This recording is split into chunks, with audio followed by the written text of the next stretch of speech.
Apa yang terjadi pada Pontius Pilatus setelah kematian Kristus?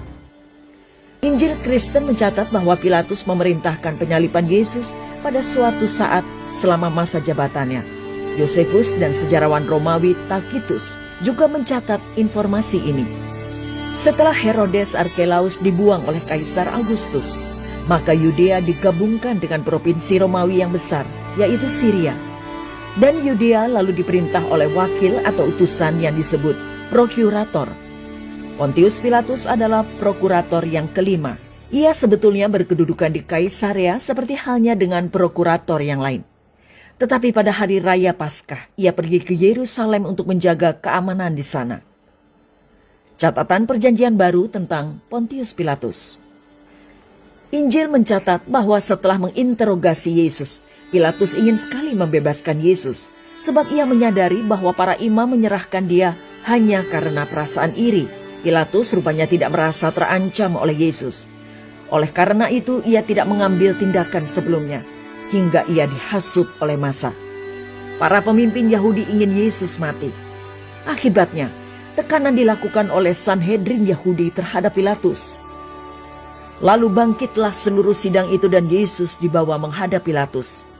Di situ mereka mulai menuduh dia, katanya, "Telah kedapatan oleh kami bahwa orang ini menyesatkan bangsa kami dan melarang membayar pajak kepada Kaisar. Dan tentang dirinya ia mengatakan bahwa ia adalah Kristus, yaitu Raja." Lukas 23 ayat 1 hingga 2.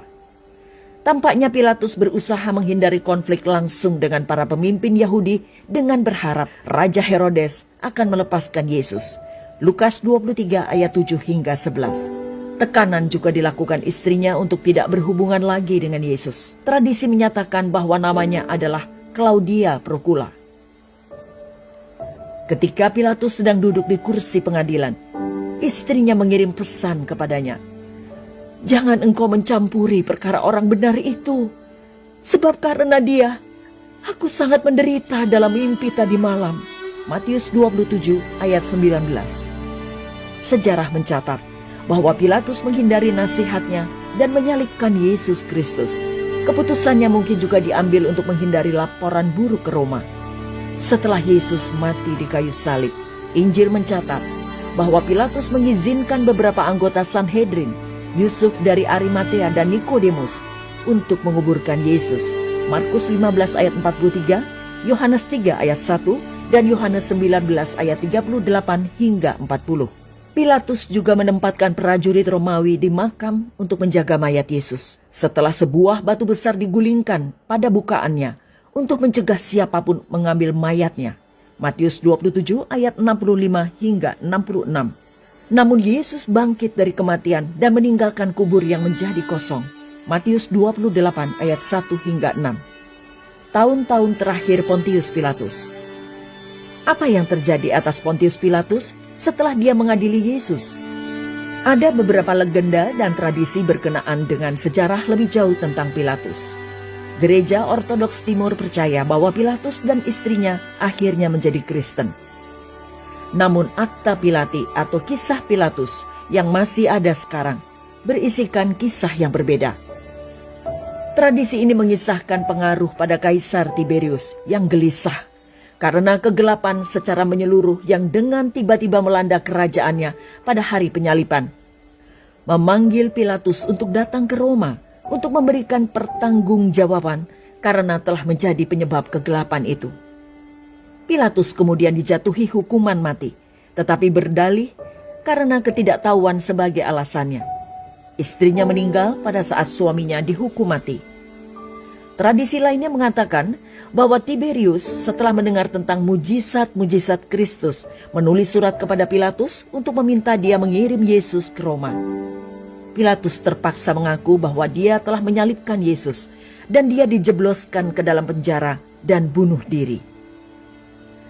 Daratan dan lautan menolak tubuhnya dan tubuh ini berulang-ulang dilemparkan ke atas dan akhirnya tenggelam di sebuah kolam di Lucerne di bawah bayangan Gunung Pilatus. Yosefus, sejarawan Yahudi, dalam Antiquities 18 pasal 4 ayat 1 menyatakan dengan tegas bahwa Pilatus mengalami apa yang disebut malapetaka politik. Bangsa Samaria mengadukan dia kepada Vitellius, presiden Syria, yang mengirim Pilatus ke Roma untuk memberi pertanggungjawaban kepada Caligula, penerus Tiberius, dan sesaat setelah itu dia bunuh diri. Eusebius melaporkan bahwa Pontius Pilatus bunuh diri pada masa pemerintahan Gaius atau Kaisar Caligula. Eusebius mencatat hal berikut untuk kita. Patut dicatat bahwa Pilatus sendiri yang menjadi gubernur pada masa juru selamat kita dilaporkan mengalami kemalangan seperti itu di bawah pemerintahan Gaius yang masa-masanya kita catat, sehingga ia terpaksa menjadi pembunuh dan algojo bagi dirinya sendiri, dan dengan demikian pembalasan ilahi tampaknya tidak lama lagi akan menimpanya. Hal ini dikemukakan oleh para sejarawan Yunani yang telah mencatat Olimpiade beserta peristiwa-peristiwa yang terjadi pada setiap periode.